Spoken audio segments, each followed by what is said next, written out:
হাতে করে আম পাড়ছে, কি অবস্থা, পড়লেই নিচে পড়ে যাবে।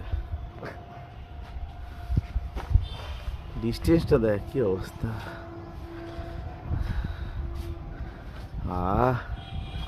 বুকের সাইজে আম দেখলে চোখে শান্তি, ঠিকই বলেছ,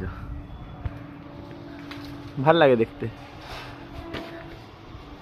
আমরা পারিস না, এগুলো থাক, এগুলো ছাদেই তো পড়ে যাবে। না না, জোড়া বলে আমগুলো বড় হবে। ও সেটা তো জানি না তো।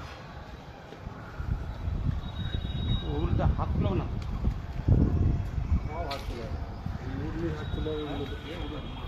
এগুলো পড়লে ছাদেই পড়বে টুকুস টুকুস করে। এইটা দেখ, এগুলো দেখ একবারে সামনে, এটা পাকছে, এটা হালকা পেকেছে।